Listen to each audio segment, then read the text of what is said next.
Hello everyone, I'm Revia atau biasa dipanggil Rere. Aku mahasiswa S2 di Tilburg University, jurusan International Business Law. Kuliah aku disponsori oleh Orange Tulip Scholarship. So in this video, I would like to share some tips and tricks gimana aku bisa dapet beasiswa Orange Tulip Scholarship untuk teman-teman yang juga lagi berjuang. Semoga dengan adanya video ini, semakin banyak orang Indonesia yang bisa kuliah di luar negeri dengan beasiswa ini. Oke, di video ini aku akan bahas menjadi 3 bagian besar. Yang pertama masalah administratif atau formalitas. Yang kedua terkait substansi dokumennya sendiri. Dan yang ketiga others atau miscellaneous things yang menurut aku relevan dan akan support application kita. Oke, yang pertama tentang administrative things. Obviously teman-teman harus familiar sama website studyinNL.org. So basically in this website, it provides a lot of information about the scholarship itself, such as the listed of universities and the program study. Jadi nggak semua kampus itu masuk di dalam beasiswa ini. Dan kalaupun sudah ada kampusnya, itu major atau program studinya itu juga ditentukan. Jadi nggak semuanya ada. Jadi harus dilihat di situ dan nanti akan keluar informasinya untuk Indonesia. Jurusan ini akan diambil 1 orang. Misalnya kayak Tilburg University, itu udah dispesifikin waktu aku apply, dibilang bahwa akan ada 4 orang aja yang bakal dikasih beasiswanya gitu. Nah, terus selain itu akan muncul juga informasi terkait minimal skor IELTS 1 TOEFL. Buat aku pribadi, itu aku justru merasa challenge ketika muncul angka skornya. Kalau nggak salah 6 atau 6,5. Itu overall score yang diminta dari beasiswa. However, I think that it is better and it is encouraged untuk submit skor yang di atas dari minimum requirement itu, karena itu akan menunjukkan bahwa aku tuh bukan cuman bisa pass the requirements, tapi aku tuh above the requirements gitu. Jadi ini membuktikan bahwa kita bisa excel nih nanti waktu kuliah juga gitu. Jadi waktu aku apply dengan skor yang 7,5, meskipun yang diminta 6 atau 6,5. Jadi menurut aku itu bakal salah satu positive point yang bisa mendukung application kita gitu. Oke, selanjutnya kita masuk ke bagian kedua, yaitu substansi dari dokumennya. Mungkin teman-teman juga udah pada tahu kalau di Orange Tulip Scholarship ini nggak ada proses interview. Berarti yang paling besar bobotnya penentuan untuk scholarship ini adalah motivation letter. Nah, menariknya juga di dalam website studyinNL.org itu nggak ada requirement spesifik seperti apa aja sih yang harus dibahas di dalam motivation letter ini, atau harus ada minimal berapa kata, bahkan nggak diminta juga recommendation letter. Nah, jadi waktu aku bikin motivation letter itu, obviously ini aku rombak total dari motivation letter aku yang aku pakai waktu submit di kampus.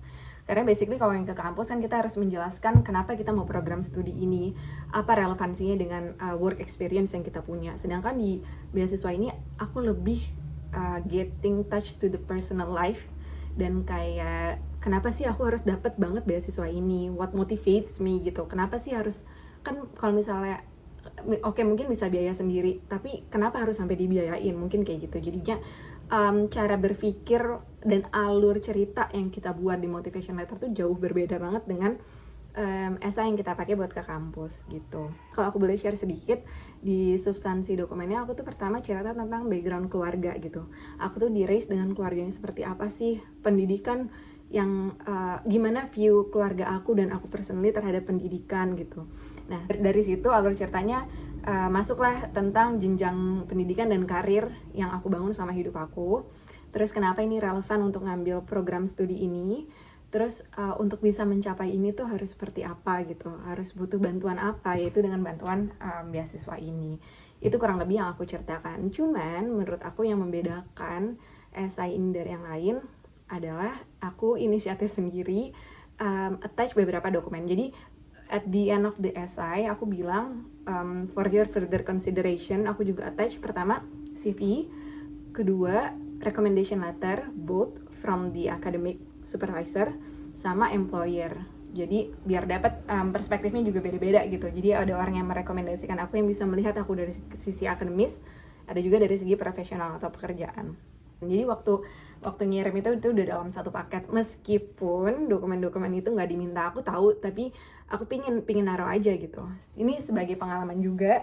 Aku udah beberapa kali coba LPDP, tapi kayaknya itu bukan rezeki aku di sana. Jadi dari pengalaman-pengalaman yang aku pelajarin di proses beasiswa sebelumnya, aku jadi makin tahu nih sebetulnya apa sih yang diminta, apa sih yang sebetulnya mereka tuh pingin tahu dari kita gitu.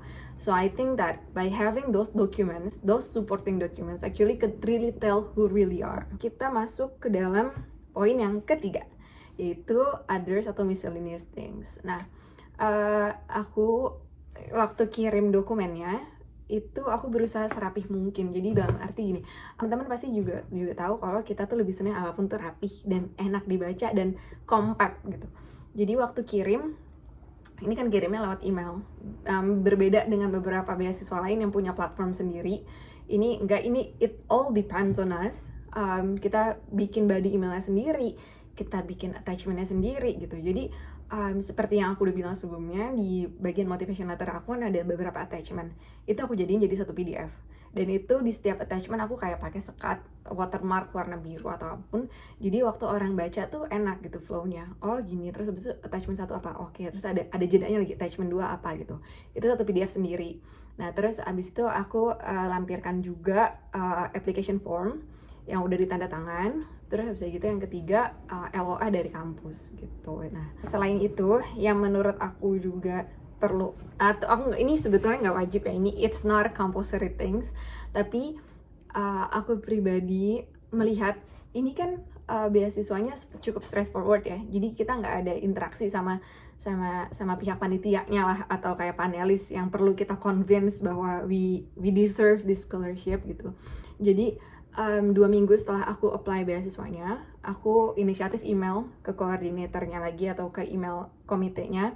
Aku bilang bahwa aku udah submit 2 minggu lalu, just to let you know kalau misalnya ada dokumen atau informasi lain yang dibutuhkan tentang aku, I would be really happy to share that with you. Jangan please do not hesitate to contact me atau apapun. I can be reached through my mobile phone, through my email, apapun itu. Jadi itu nggak dibalas sebenarnya, tapi itu menunjukkan inisiatif aja sih bahwa aku sepingin itu loh dapat beasiswa ini, dan aku akan bersedia membantu kalau misalnya emang ada yang dibutuhkan gitu. Selain itu, tips yang lain adalah Orange Tulip Scholarship ini memungkinkan kita untuk udah punya LOA atau belum. Nah, buat aku pribadi, aku memandangnya pasti akan besar kemungkinan kita untuk bisa dapat scholarship ini kalau kita udah diterima di kampusnya. Dibanding dengan orang-orang yang masih 50-50 nih, belum tentu juga kampus menerima gitu kan. Nah, jadi implikasinya adalah kita harus submit dokumen application kita ke kampus itu lebih awal. Waktu itu aku apply di awal atau tengah Februari, dan alhamdulillah deadline-nya pas banget, jadi LOA keluar. Terus besoknya itu deadline buat Orange Tulip Scholarship.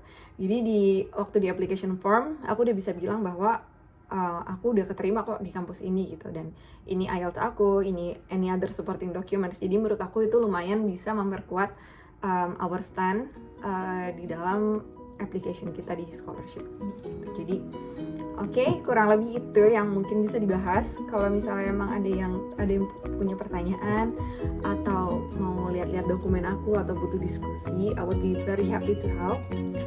Semoga ini bisa bermanfaat. Bye.